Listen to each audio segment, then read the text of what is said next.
Hi there, my name is Jimmy Yang. I'm with Accenture, and we're really happy to be in the PLS salon in the podcast lounge, and really happy to be hosting Dr. Opatrny. She is the president of MUHC, CUSM, and we're going to jump right into a bit of an interview on the state of healthcare and what the future will look like. Dr. Opatrny, very, very nice to have you here. Really excited just to talk a little bit about the state of healthcare today. And from your vantage point, we'll talk a little bit about what you think the future is starting to look like, can look like, why we should be excited, and then maybe spend a bit of time on some of the conditions that need to be true as well to get there. But before we do that, it'd be great for us just to learn a little bit about your journey and the role you play at CUSM MUHC. Well, thank you so much for spending time to explore some of these very interesting challenges together. So, Lucie Opatrny, and I'm a physician by training. Did my medical school at McGill University, and then was on staff. And initially, I was a clinician researcher, actually. So I did a master's in epi, worked with big data. But the nature of delay from research to implementation did not match my famous low level of patience. Okay. And my frustration often was with how things are organized. Poor access, fragmentation of care. But I didn't have the tool or skill set really to know how to attack those. So I did a master's of health administration at Harvard. And then I had a series of administrative roles, starting with here in Quebec, it's called a DSP, but it's Chief Medical Officer. Okay. At St. Mary's Hospital, then at Laval. Then I was Associate Deputy Minister of Health in Quebec City during the pandemic. And now President and CEO of the McGill University Health Center for the past 2 years. Past 2 years. Well, that is many hats that you've worn. Interesting that, you've concluded that some of the timelines from research to impact, maybe you were a little bit impatient and now moving into roles where you can really see kind of action in the system. So maybe we can jump into just your view on what the future of healthcare should start to look like. It's been well noted in research. And I think it's in the minds of Canadians and citizens of Quebec that healthcare is in a pretty bad place right now. It's challenging. Maybe just to start, what is your view on what healthcare can and should look like in 2040? Well, 2040, 15 years from now, sounds like a long time away. It's really, a blink of an eye. I think that what people want then is what people want now, which is access to timely care and leading full, healthy, happy lives and long lives. I think that's at the base what we want, and the question is how to get there. And when you talk about challenge, just to make sure that our listeners understand what you and I think both mean by that is the exponential rise in an unsustainable rise in the health cost, the cost curve in healthcare, Yes. Yep. and faced with a rapidly aging population, and faced with HR crisis in healthcare. So we're meeting all of those challenges, and how do we deliver healthcare and do what we said? So back to your question, which I haven't even initially started to answer in terms of one. Yeah. 2040. Yeah. At the basis, it's that. It's how do we deliver timely care that's not fragmented to allow people to live long, healthy lives. So I think that's what it is. And then the issue is how do we get there? So how do we get there is going to be multi-pronged in my mind. Okay. As I'm sure it is for many people. And so it's how to address the HR crisis. Other than the medical schools having tons of applicants for that, other areas it's more problematic in terms of recruitment, retention. So how do we address that? How do we use technology to address that, as well as taking care of patients? Moving towards in 2040 personalized medicine, to see how to, as opposed to addressing the mean, addressing the person in front of us. Right. And having more more access where the patient lives, where the patient wants to, as opposed to our hospital-centric care.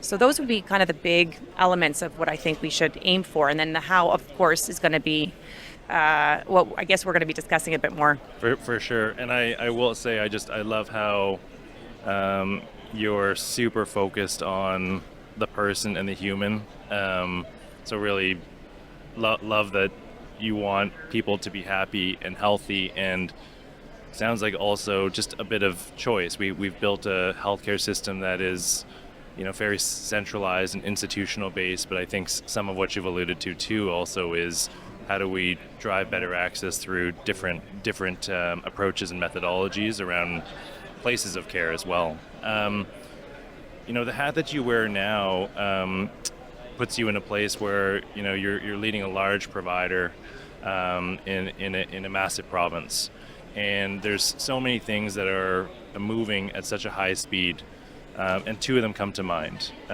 One of them is technology and AI. We can't hear enough about it. It's moving very quickly, so that's kind of category one. And then category two is really pharma, life sciences, and we see a lot of systemic societal discussions and changes around things like the GLPs, the Ozempics, the Wegovy's, as just one example. I'd love just to get a sense of what your view is on the role of technology and the role of advances in pharma, and how you think it will affect and possibly reshape the remit that you have leading a large provider. So those are really big questions. In terms of technology, for me, it's really how can we use technology to facilitate where we need to get? Again, keeping the focus on what's our goal. Our goal is not to figure out the newest toy for its sake in and of itself, or to say, the word of the day is generative AI, to use it just in and of itself. But how is it a tool to help us get to provide healthcare? Yeah. So for technology, I think there's a lot of repetition in what people do. So how can we offset things that using technology, and that can be very basic. How can we offset things that a human doesn't need to do? How can we make sure that mistakes don't occur? So technology can help us reduce medication errors, prescription errors, can flag when a patient, for example, their blood tests are different. So how can we use technology to do that? How can we use technology also to treat the patient where they are, in terms of remote monitoring, in terms of telehealth was something that we saw a lot in pandemic. Right. But how do we exactly use that? Because there does need to be, at some point, you also do need to see people to well true. Diagnose. Yes. So how can technology be a tool to help us with the challenges that we see? And for that, we need to really look at a true digital transformation. And when I say digital transformation, it's not implementing separate, different tools. It's a true integration, and we're missing quite a few pieces for that. So that, I think, is a definite piece to help us with some of the challenges we face. And then your second question was in terms of pharma. And pharma is really, it is quite incredible to see what's coming down the tubes. You mentioned medications in terms for addressing obesity, which is associated with a lot of with diabetes, with cardiovascular disease, etc. The other huge area has been in autoimmune diseases and in oncology, where we've been able to have massive advances to decrease death rates from people dying from cancer, living longer lives. So it's very exciting to see the pharma coming down. Of course, then the question becomes, those are quite expensive. How do we as a society afford the amazing innovations coming down the tubes? Well, on the technology front, I wanted to maybe paraphrase what I think I heard too in your answer, which is there's so much of the basics that we still have to be brilliant at, right? There's a lot of admin work. We have to find ways to use technology to improve patient safety and quality. So how do we start to point technology and even pharma tech towards the brilliant basics? So we spend a little bit of time on, why we should be excited about healthcare. What are some of the conditions that you think need to be true? What are some of the barriers that are in our way to get to the next phase of our journey in healthcare? Well, if it were easy, we would have already done it. Yes. And there's also no particular, if we look at any jurisdiction in the world, everybody's struggling with the same type of issues that we have, maybe in different ways, but also struggling. So I don't know that anybody has the magic bullet. What are some of those elements? We need to look at investing in R&D as a country. We have not invested very much in recent years. We really need to relook at that. Yeah. We need to see how to have also structure our data. Data infrastructure is going to be critical because if we don't have access to data in a meaningful way, in an actionable way, it's very difficult to really see how to coordinate and really leapfrog into where we need to be. Right. So those are probably, not, and then there's a few others as well. We need to move away from, I think, activity-based funding in a lot of models, see other structures in terms of seeing how to make situations where integrated and coordinated care in a clinical team is the easy and the right thing to do. Right. We need to question ourselves also, for example, if we take something that's super common, which is back pain.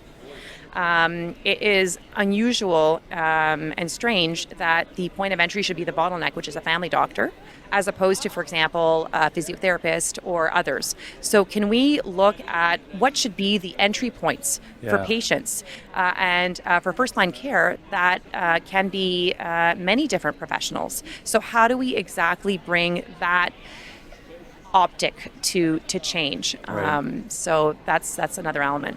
Yeah. I definitely, there's a lot of structural pieces and points of entry that we have to get better at, almost back to kind of the brilliant basics, right? Where there's a number of things that we can improve on that will make a material difference.